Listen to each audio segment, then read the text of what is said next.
Welcome back, fellow armchair generals. This is Gamer1745 here with my continuing playthrough of Hearts of Iron 3 with Black Ice 8 and Third Reich events installed. We're currently deep in the invasion of Denmark, which in game terms isn't really much of a fight at all, but there were a few, I would say, skirmishes, but really for the most part it was an occupation of Denmark. It wasn't a combat-oriented military invasion, if you will. Norway, on the other hand, was a hard-fought campaign. They did do landings in the Oslo regions. I don't know that they were so much paratrooper. And I probably should be looking this stuff up before I play the campaign, but I'm just going from memory. Not so much of a paratrooper landing, but as some surprise landings on airfields, just coming down in and quickly deplaning and securing the airfields and then flying more troops in. A major part was the landing up in Narvik area, which basically went horribly wrong, but Deedle here. Deedle, I don't know. Deedle here. Succeeded in turning a bit of a disaster into success against a much larger force. The Germans lost some ships to the British primarily, and they took that. One of the main reasons they wanted to take it was because up in here, see if we click this, yes, well, it says tungsten, but there's a some iron mines, and I believe a steel foundry that's up here that in winter has no connection to the rest of Sweden, at least via rail. I think it does have connection via rail in better climate, but in winter it doesn't. Too much snow. But it did have connection through to Narvik, which in winter, so, and winter up here is, this far north. I mean, don't know just where, and up here is the Arctic Circle, but it's, this is getting close up in here to it, so that's, a good half or more of the year kind of thing that the winter conditions would prevail. But they could move it via rail to here and then ships out to the rest of the world, theoretically, of course, or practically, I guess I should say. But Germany needed to have that steel coming down all year round through to it, so they needed to secure that. They couldn't allow sort of a redoubt northern Norway to exist, and so they wanted to secure that very early on, very quickly. So that's just sort of the basic history. Now, my understanding, and I don't think, well, with the Ultra Codes coming out, I don't know if they had some other forewarning. But there was a plan, and the only reason that the British and the French were able to come up here, land, and oppose the Germans was because they were planning to invade Norway themselves. They, this was going to be an allied invasion of a neutral country for at least temporary occupation. I don't think anyone was dreaming that, or thinking, or whatever, that they were going to conquer it and make it part of the British Empire or the French Empire or anything like that. It was just a, if you will, a military expediency that they knew that the Germans would be able to get shipping in and out through here. Not so much shipping as in freighters, but naval warfare vessels, submarines. They had somewhere around in here during World War One, and I should probably look these things up before, but I don't know. They put a series of minefields and I believe submarine netting. Now, submarines didn't go as deep during World War One as they did later. That basically, to my understanding, made this nearly impossible or impassable, shall we say, not impossible to pass, but impassable for most submarines coming through here. And there were, of course, gaps in it so that ships could get through, but they were closely monitored. And this was to protect the troop and supply convoys, between Britain and France. So this was, to my understanding, largely cut off in World War One, so that they had to come all the way around northern Britain for submarine operations. And I'm sure at this time in 1940, or roughly at this time, they thought they were going to hold out here. They thought they were going to hold out, somewhere in here. Whether they thought the Netherlands were going to be invaded or not, but I don't know if they really planned on holding all the Netherlands or just just where. But they thought they were going to create another Western front that the Germans were going to pound their heads against. And I think, and it takes quite a bit to mine. I mean, this is awfully much wider than it was historically here, but that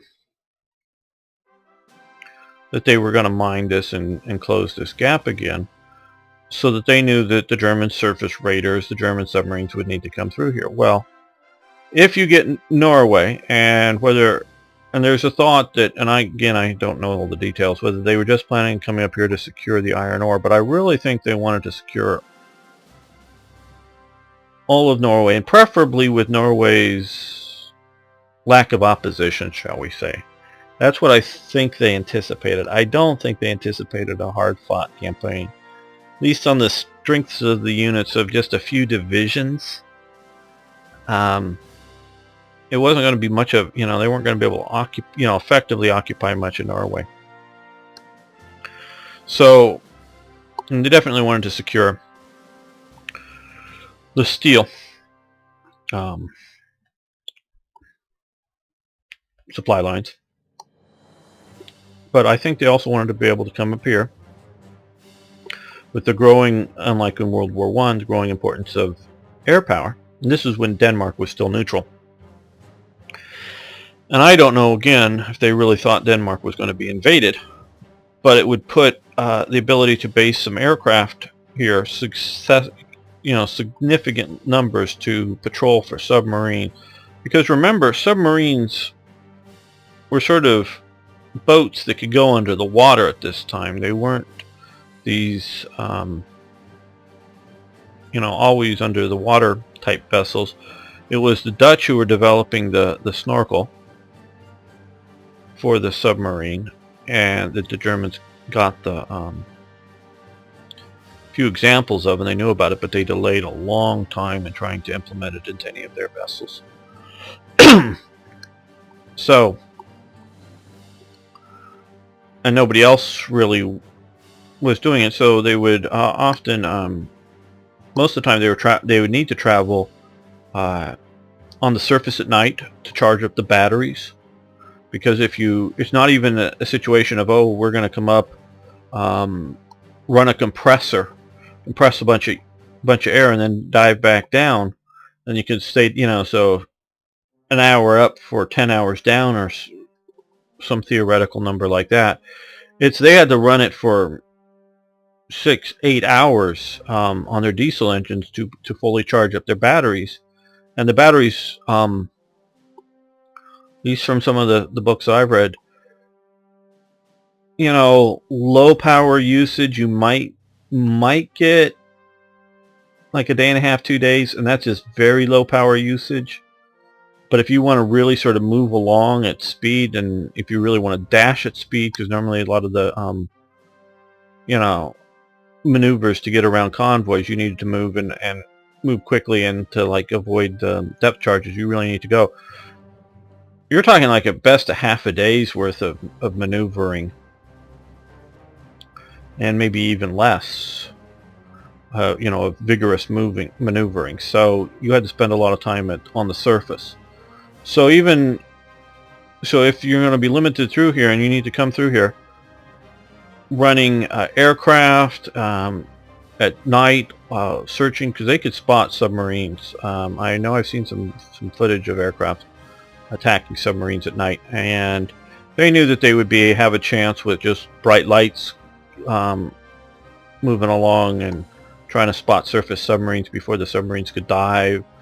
Obviously the British were developing radar, and if you put radar on the aircraft, they would get the conning towers out there, and you just have to wound a submarine just enough that they can't dive and they're useless. You just put a hole or two in them, or you put a hole or two even below the waterline on a ship. You can patch it up, various methods from the inside and or the outside really quickly, and the ship can continue to operate. I mean, I'm talking, you get one hole, you can start patching that hole up while you're still fighting the ship.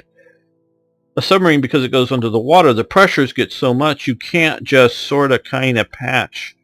I guess like a 30 caliber bullet hole or a couple of those things, maybe if you have the right patching equipment, you could do to some, to go down some degree. But any significant, like a 20 or 30 millimeter hole, I think that becomes useless in a flooded compartment on a submarine, which means, okay, yeah, you turn around, you go back home, and you get it fixed if it hasn't, flooded out the whole submarine, and you can get away. But that, just the wounding of a submarine like that easily means it's no longer functional. So that was my understanding of the plan, was to occupy and cut off Germany's access to this, to the greater world's oceans, not maybe access to the North Sea. And definitely not a plan to, invade Germany via Norway. Now, whether they were also thinking about bombing missions, I don't think at the time that was really a case, because you obviously could bomb via France, and even if Britain was going to start bombing heavily via France, they could, station, supply the aircraft here. It wasn't needed. I've often thought, if you were trying the indirect approach, and one of the reasons, if you look at the I forget the code word now for the deception plan around D-Day, they were trying to make it seem like they could be landing in Norway, or they could be landing down here in Bordeaux area, or anywhere along this coastline. They were trying to deceive the Germans. And so that Germany moved divisions of troops, not maybe the greatest, and if they moved any panzer troops, they were probably very limited and probably, older, outdated equipment. But they still moved divisions of troops, much more than they needed to occupy it to maintain control here, because they were afraid of invasion, and that may be the invasion plan.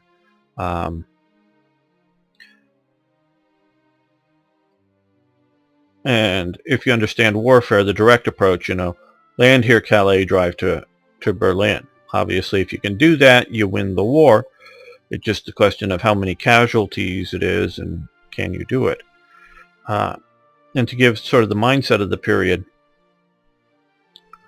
when Hitler got word that there was a large fleet coming through the Straits of Gibraltar, I think he was woken up at night. This is when they could still wake him up at night. He wasn't drugged up so badly.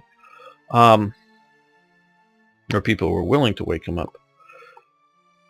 He thought it was going to be like a landing in the south of France, which at the time was Vichy controlled, or into Italy, because they got some count of the ships, and it was, a really large operation as a direct assault on a relatively weak, because I don't know how well this area of Italy at the time was occupied with Italian troops, and the minor Vichy forces weren't guarding the beaches here and this was obviously in 42, like the French were, or like the French coast was nothing like it was later, but there was much more defenses, or much more German units along the coast facing as the Americans were starting to come in. It didn't initially cross their mind that they were going to be landing in Vichy-controlled northern France. They thought it was going to be a much more direct attack. Well, this was an indirect method of securing the Mediterranean. So they definitely had that viewpoint, and that could confuse them. And I would fully have supported the idea of an indirect attack on Norway, later by the Americans to go after the Germans, primarily if, Norway was even more lightly defended than it was. Which would have, of course, since you're flying from mostly here, flying and bombing Germany into here, and it was sort of a rare occasion that they were going all the way to Berlin, and they had to face a lot of obstacles, and at first they didn't have escort fighters that could do it. But even when you have escort fighters and go there and go back, you still have fuel concerns. How much dogfighting can you do until your fuel's so low? You either got to turn that aircraft around and just head straight back, or realize that you're ditching the aircraft at some point. Obviously, if there's still fighters on your tail, you're going to do maneuvers and try to either shoot them down or avoid being hit. And know that maybe you're not getting all the way back and you're going to bail out. Now, if you can run and they're not immediately on your tail, you do so. And so had you been able to land, take Norway, and had you been able to set up some air bases, it would have shorter trips, but also, if not always shorter, depends on where you're bombing. They had set up the various defensive measures both for day and night operations here, including lots of anti-aircraft guns in zones that you'd have to fly over, even if they weren't going to be in the area that you were bombing. They would either not have them here, or they'd have to start setting them up. And yeah, you could, Berlin with its huge flak towers and all that, it was a massive defended target. But you could come here and much more easily get into bombing in this part as Germany was moving its factories.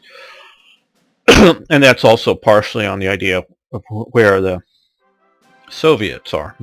Are they on the border of Poland and you decide just to go for it and drive into Berlin, or if the Soviets are, and this is theoretically in, game terms, if the Soviets are still defending way back in here and you realize that Norway's not well defended, I would very much think on the idea of invasion to Norway as being a good alternative for bombing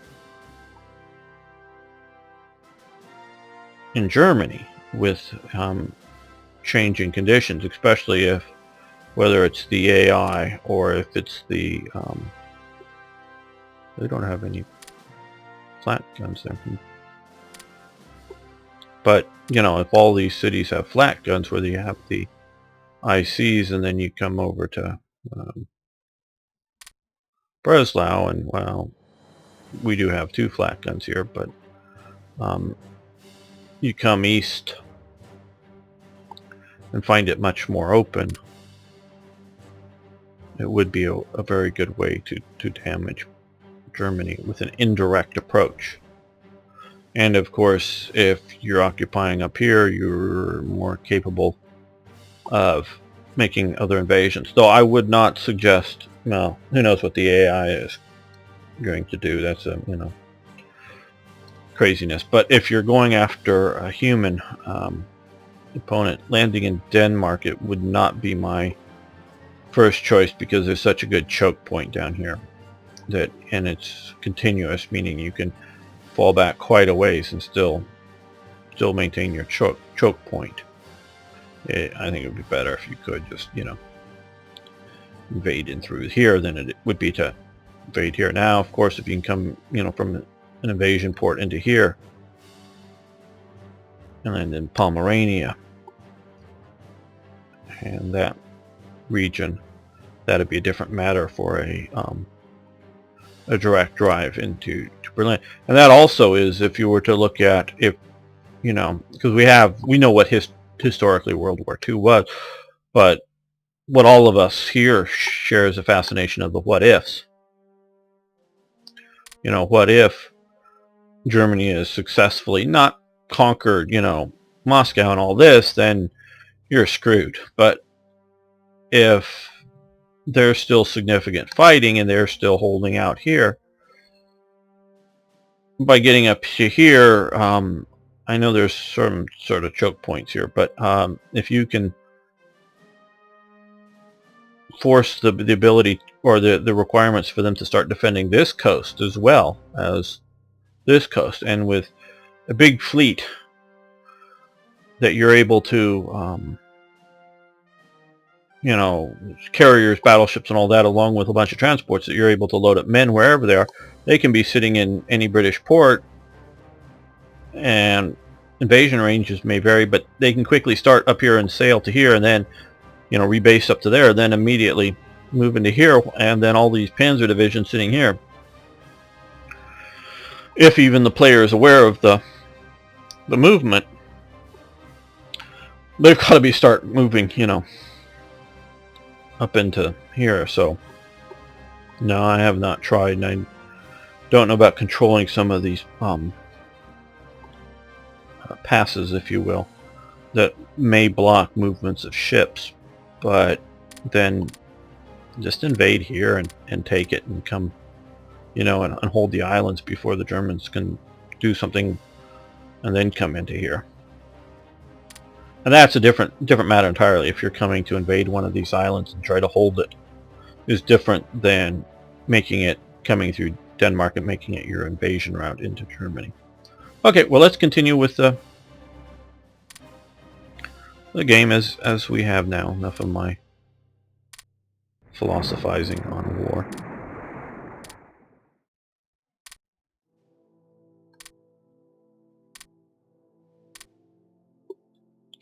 And what I have done here is I've sent these coastal battleships group with these two, because I gathered, and I hadn't really moved anything, this is the path into here, and I don't want to destroy the armaments factory, the Madsen factory.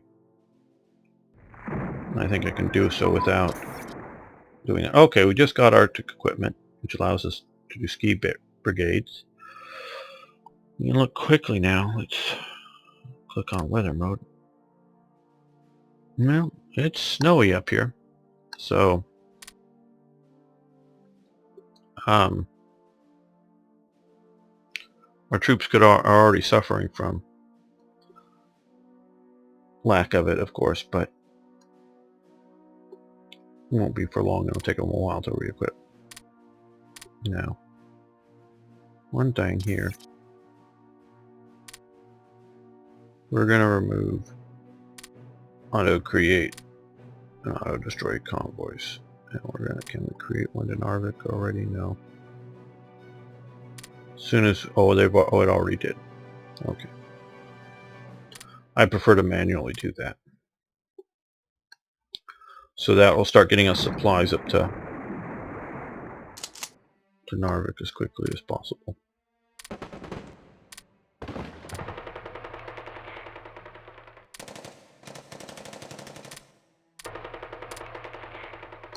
Okay, so they're attacking my front lines here.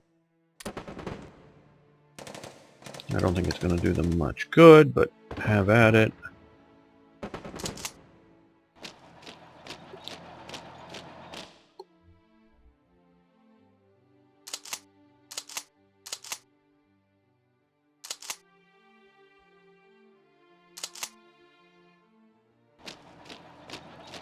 Move in a reinforcing division. That's normally enough to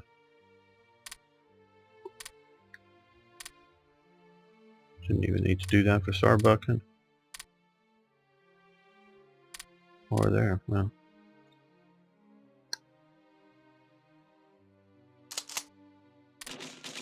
so students doing a bang-up job up here in Oslo, and we sunk a destroyer.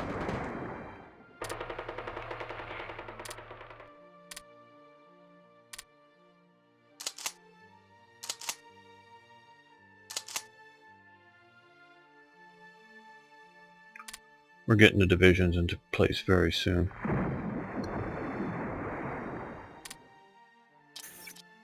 Okay, we've won the Battle of Oslo. Got the Swedish steel trade effect back in because it's taking Narvik.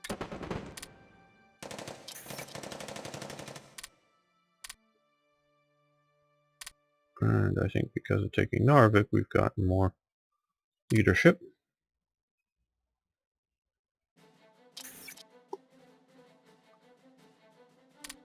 We're going to do radar for medium warfare vessels. I will do a lot of those things because I'm not building many vessels and they're going to be expensive to replace if lost. These guys obviously are cheap to replace if lost, but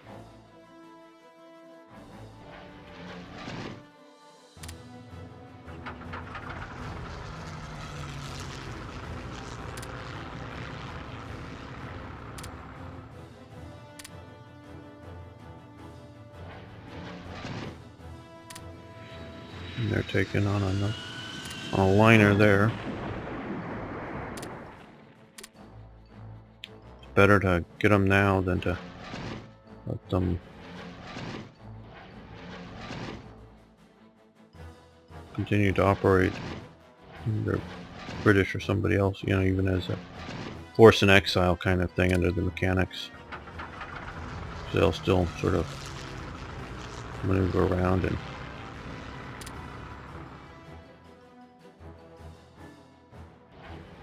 try to do not good things to you.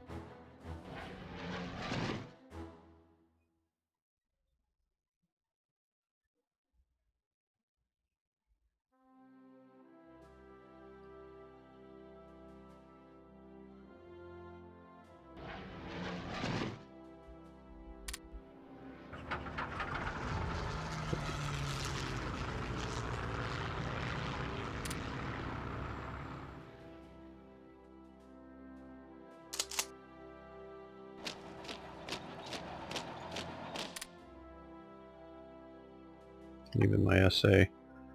As you can see, these aren't, you know, I haven't given you guys any major SA horse units here by having 3 battalions, but they'll go after an HQ.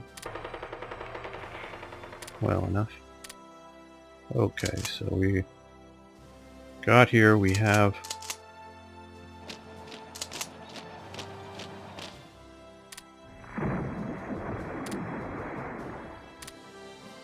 supplies now. Since we have a level 1 airport,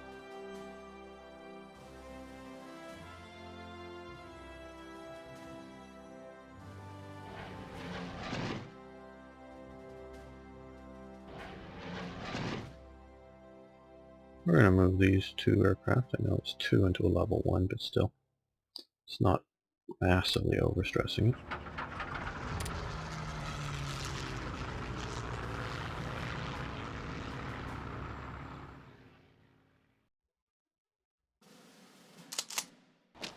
I'm going to send them back home to there. Crossing over there.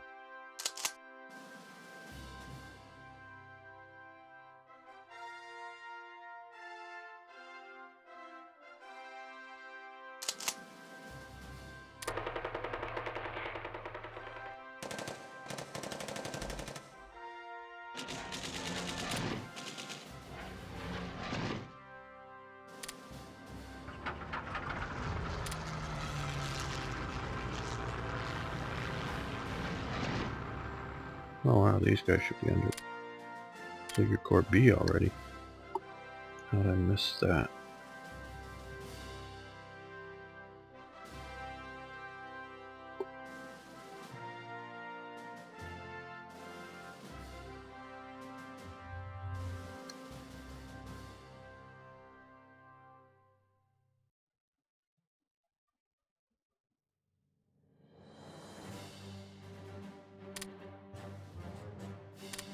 Okay, they're going to ground attack.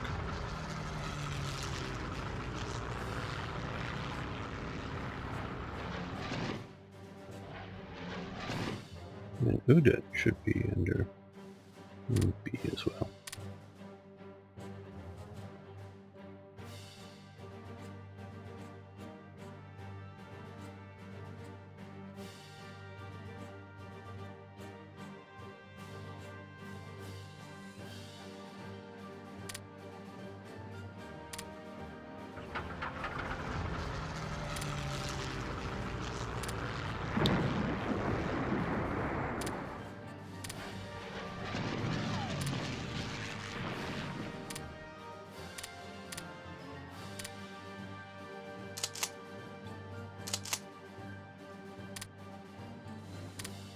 still pending.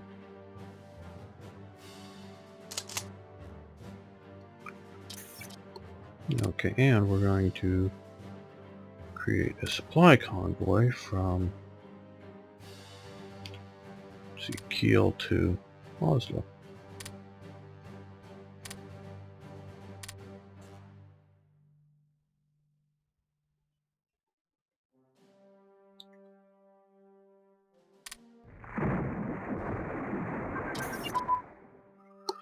Okay, transport ships engines have advanced.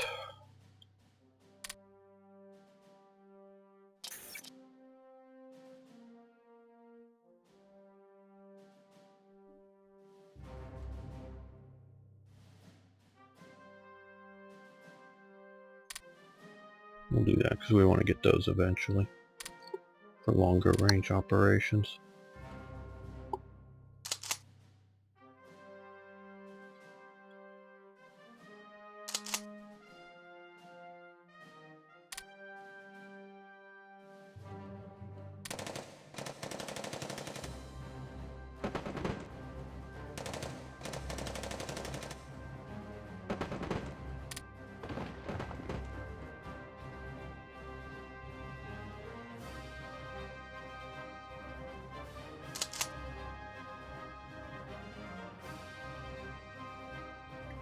We'll give this a few more days.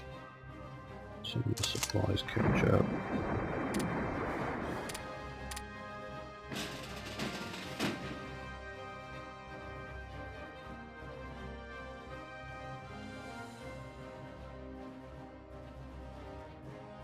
We'll send them back home to here. Exactly home, but back to base. I don't need to get them chewed up. Let's take a quick look here. So we have been sinking a bunch of convoys coming through here. We've had a lot of... Okay, we're going to do a convoy raiding. And we can do it with that. And patrol.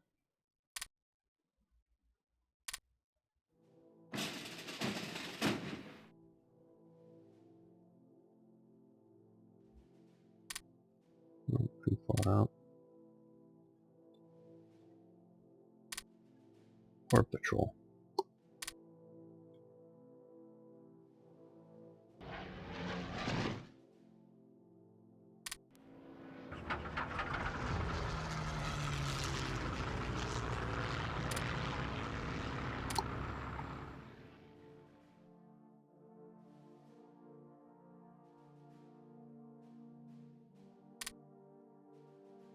And look at that. See if we destroyed it. No, I don't know.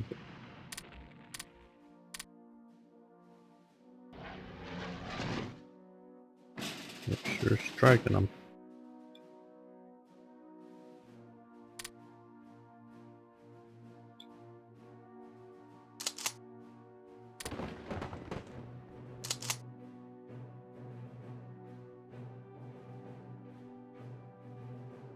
What's the weather like?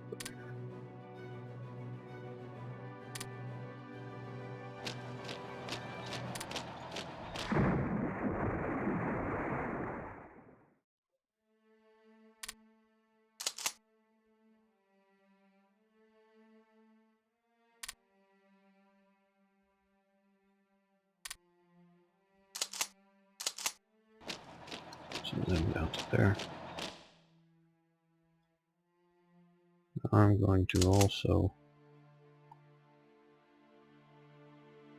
Okay, where's their capital? The capital's moved to Bergen.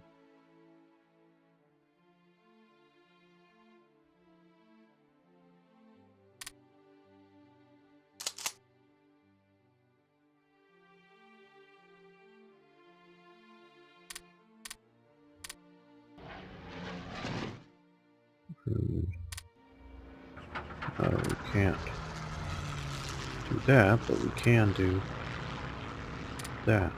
Rebase up to there.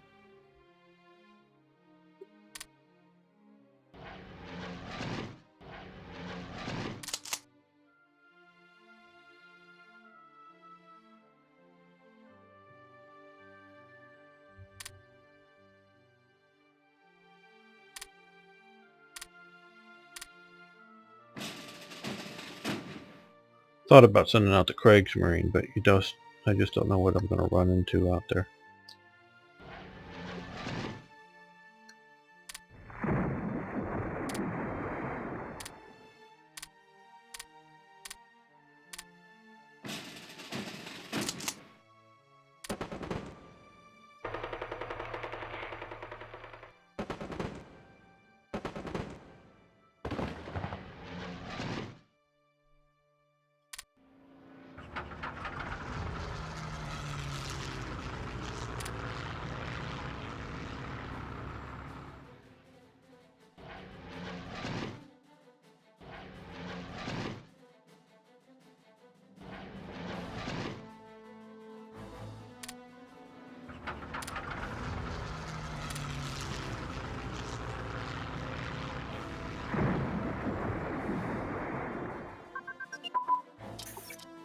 Okay.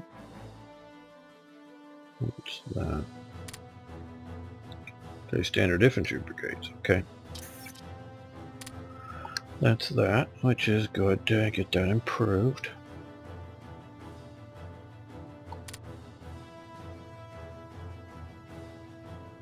Yeah, we'll do the ski brigades now.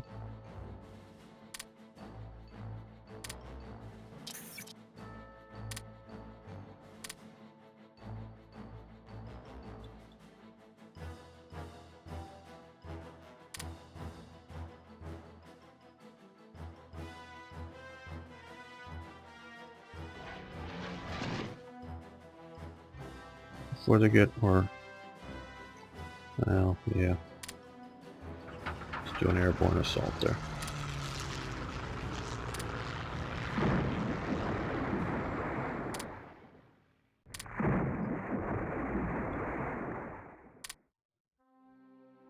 Okay, so we captured their secondary capital.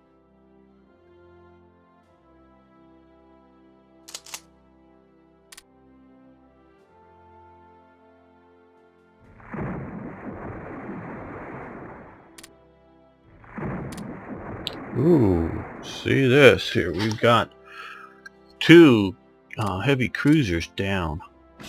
Now we may be killing more because we don't get notified if it's considered an air kill. You know, they're sinking them. It's only if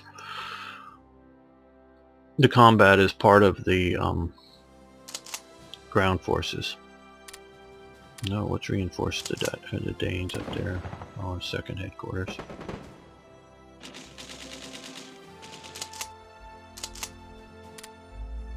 Oh, can't support.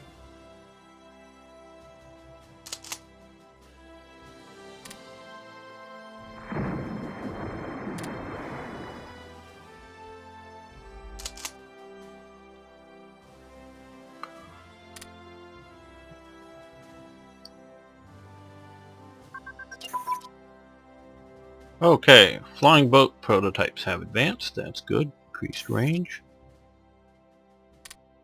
I know that isn't the best news necessarily coming up, but we won all of there because we just conquered Norway by taking the secondary capital. These battles are over. And mobile unit training has advanced as well.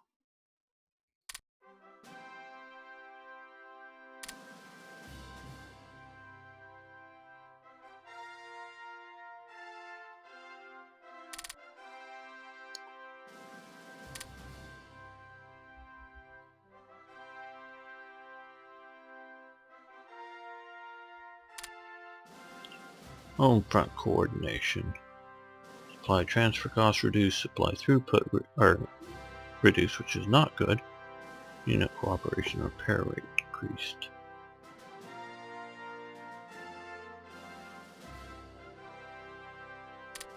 Well, we'll do that.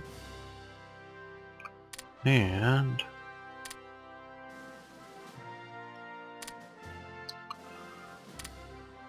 that.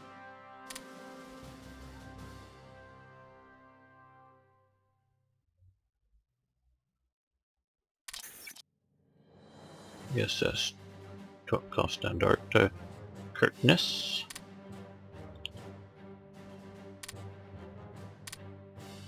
Which gives us 10 Huber's unit.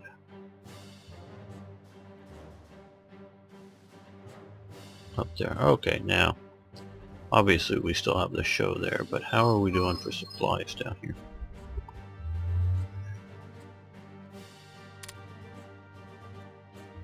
Pretty good.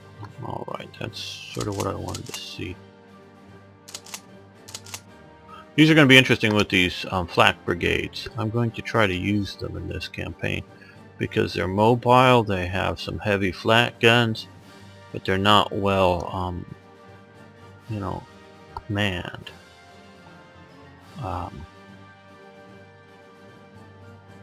Obviously I can stack them with other units if we're facing air attacks, but I'm also thinking about the supporting elements for a major advance. Okay. This unit, the Totenkopf, I believe should be motorized. And it isn't. So that OOB should be improved. Now what I do with this here, why doesn't it let me do that?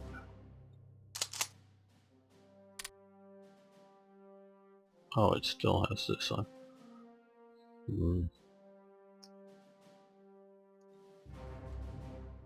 Well, once it's ready, I'm going to pull these two militia units out, which will speed up the rest of the units.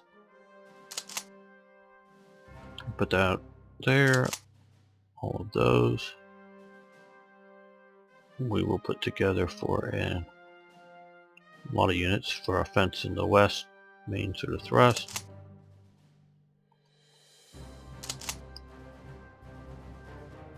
Flak Regiment Goering needs in it.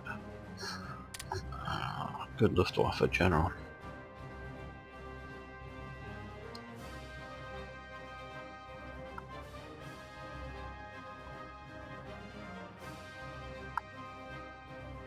There we go.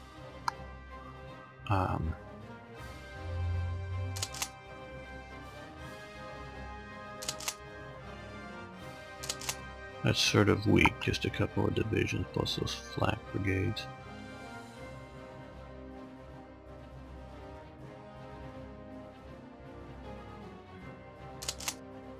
Well, I guess they're going to attack up out of there. But we have fairly good numbers of units coming in here to really mess with the Dutch. So we're nearly ready for that. I think that'll probably all do that. Wait for the next episode. We can go and see what's going on in China. What's the revolt risk look like? Well, they're doing pretty well. And they're still pushing here. They've got a, well, an armored car unit, some anti-tank,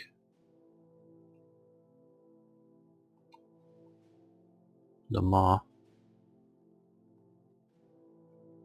the last sort of Chinese resistance there. Now they're guarding the border here, so. And guarding ports, that's nice to see. For once, you know, the Americans come in, guarding the ports is good. How are they doing defending Japan? Fairly decent. Well, that's very decently. Now the only question is will they move some of this army effectively once down here they start? Part of the importance of coming into here is, well, we always say history, history, history, and that's cool because it is historical and that's what they did. And generally speaking, I want the countries that I'm not playing to go down the a historical path. Generally speaking, but also there's lots and lots of resources down here, and some of them I think become more than Japan needs for its industry. You know, we can look at its industry. There's some pretty good. I haven't seen any heavy industries spots, but Japan's historically, well, that's big. You need a few heavy industries. to max out some of their... it really wasn't as well developed as a country like US or Germany, but it did, I mean, it was a lot more than its neighbors, that's for sure. But it was nothing like the sort of post-war industrializing boom that happened in Japan, that later happened. But taking all these resources, some of them, some of the rare materials and such may be a bit overkill for their needs. They probably need some of it, and the oil is obviously very useful to them. Here. Well, here. And other places in Borneo, primarily. That if they were to take that, that would be very useful. But what it also does is it denies all of these resources to the Allies, the British particularly. But if they can take them, it denies them that. And as you see, you know, this is Britain here. And it supplies industries. Now, we're not necessarily getting accurate looks at the levels of the industry. Just that there's some. That if we take that away from Britain, that's obviously going to weaken them. The lack of manpower is going to weaken them. And that becomes important. Or is important. What are we doing on naval mode? Oh, we can get back to operating. Convoy rating passive. 1, 2, 2, 3, 1, 1, 1. Pretty decent.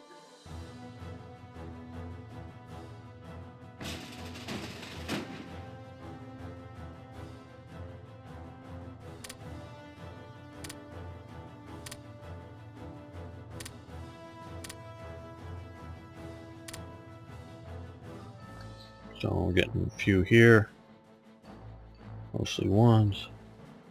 We'll do much better once we get the bases in France. Okay, let's move you.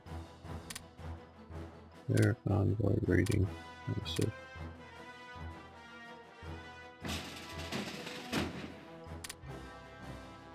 Okay.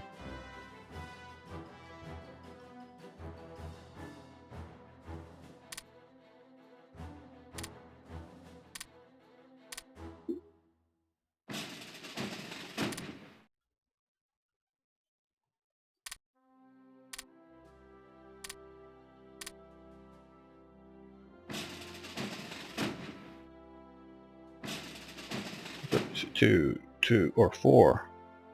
1, 3, 1, 3, 1. So we're, you know, doing fairly well against them. I don't know who all these convoys belong to. These are British convoys. They wouldn't, well, I don't know who they'd be sending supplies into, trading with. So obviously we've now cut that off. But who's trading with who? But somebody losing convoys there. All right. That's it for a quick tour around the map. Thanks for viewing. Thanks for liking the videos, and please post any comments. I really would like to hear from you. Have a good day.